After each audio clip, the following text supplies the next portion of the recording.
Assalamualaikum warahmatullahi wabarakatuh. Saudaraku,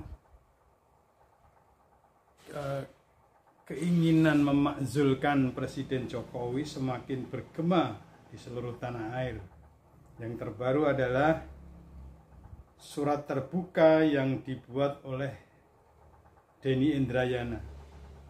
Profesor Denny Indrayana ini adalah mantan Wakil Menteri Hukum dan HAM, Wamenkumham di zamannya Presiden SBY. Menurut Denny dalam suratnya, Presiden memang sudah layak untuk dimakzulkan. Jadi Denny Indrayana ini belakangan memang selalu berbicara keras setelah membongkar putusan MK tentang perubahan sistem pemilu dan kemungkinan dimenangkannya peninjauan kembali KSP Muldoko. Kini ia mengirim surat terbuka, kali ini ditujukan ke Dewan Perwakilan Rakyat Republik Indonesia. Denny meminta agar DPR segera melakukan pemeriksaan impeachment kepada Presiden Joko Widodo. Denny menilai bahwa sikap Presiden Jokowi tidak netral dan terlalu banyak cawe-cawe untuk urusan pemilu 2024 mendatang. Surat lengkapnya seperti ini yang dibuat Denny pada tanggal 7 Juni 2023 dan disebarkan lewat akun Twitter miliknya. Saya bacakan ya, ini suratnya Profesor Denny yang lengkap. Kepada yang terhormat pimpinan DPR Republik Indonesia, perihal laporan dugaan pelanggaran impeachment Presiden Joko Widodo. Dengan hormat, semoga Ibu dan Bapak pimpinan DPR selalu sehat dan dalam lindungan Allah Subhanahu wa Ta'ala. Izinkan saya menyampaikan laporan dalam surat terbuka ini. Situasi politik dan hukum kita sedang tidak normal. Banyak saluran aspirasi tertutup, bahkan dipidanakan. Salah satunya adalah yang dialami oleh Haris Azhar dan Fathia Maulidiyanti. Mereka dikriminalisasi karena menyampaikan kritik dan pengawasan publiknya. Karena itu, ini omongan tulisan Pak Denny, saya terpaksa membawa mata dan hati rakyat untuk ikut mencermati laporan ini.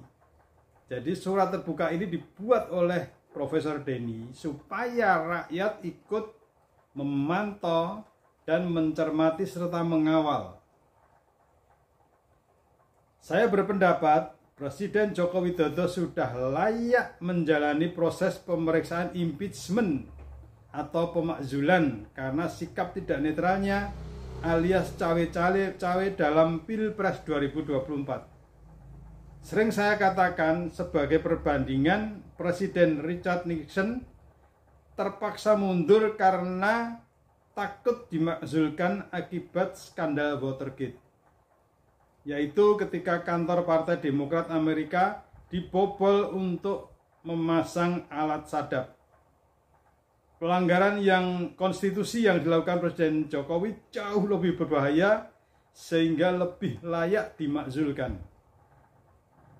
Berikut adalah dugaan pelanggaran impeachment yang dalam pandangan saya patut diselidiki oleh DPR melalui hak angket. 1.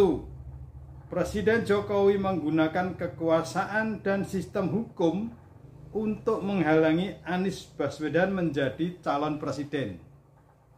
Ini sebenarnya sudah terlihat banyak ya, bukti-bukti, lalu jejak-jejak bahwa Pak Jokowi sedang melakukan upaya untuk menjegal Anies Baswedan menjadi calon presiden.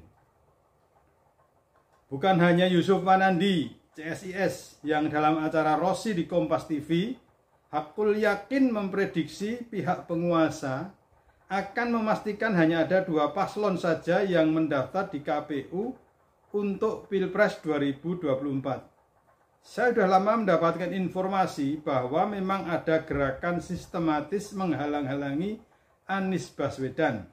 Saya bertanya kepada Rahlan Narsidik, kenapa Presiden ke-6 Republik Indonesia SBY di pertengahan September 2022 menyatakan akan turun gunung mengawal pemilu 2024. Menurut Rahlan, hal itu karena seorang tokoh bangsa yang pernah menjadi wakil presiden menyampaikan informasi yang meresahkan kepada Pak SBY. Sebelumnya, sang tokoh bertemu dengan Presiden Jokowi dan dijelaskan bahwa pada Pilpres 2024 hanya akan ada 2 capres. Tidak ada Anies Baswedan yang akan dijerat kasus di KPK. Ini kaitannya dengan upaya Firly Bahuri untuk mengegulkan kasus Formula E yang oleh Direktur Penyelidikan KPK itu sebenarnya tidak cukup bukti untuk diajukan, tapi dipaksakan oleh Firly. Sampai akhirnya Firly melalui keputusan Mahkamah Konstitusi masa jabatannya ditambah dari 4 tahun menjadi 5 tahun. Ini dari sini catatannya ya. Selanjutnya, hak angket DPR harus dilakukan untuk menyelidiki apakah ada tangan dan pengaruh kekuasaan Presiden Jokowi yang menggunakan KPK, Kejaksaan Agung, dan Kepolisian untuk menjegal Anies Baswedan menjadi kontestan dalam Pilpres 2024. 2. Presiden Jokowi membiarkan Kepala Staf Kepresidenan Muldoko mengganggu kedaulatan Partai Demokrat dan ujungnya pun menyebabkan Anies Baswedan tidak dapat maju sebagai calon presiden dalam Pilpres 2024. Tidak mungkin Presiden Jokowi tidak tahu Muldoko sedang cawe-cawe mengganggu Partai Demokrat. Terakhir melalui peninjauan kembali di Mahkamah Agung. Anggaplah Presiden Jokowi tidak setuju dengan langkah dugaan pembegalan partai yang dilakukan oleh Muldoko tersebut. Tapi Presiden terbukti membiarkan pelanggaran undang-undang partai politik yang menjamin kedaulatan setiap parpol.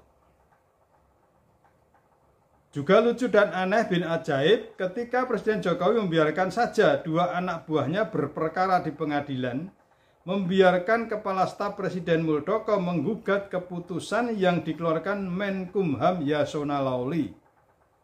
Jika tidak menyelesaikan persoalan di antara 2 anak buahnya sendiri, Jokowi berarti memang tidak mampu dan tidak layak menjadi presiden.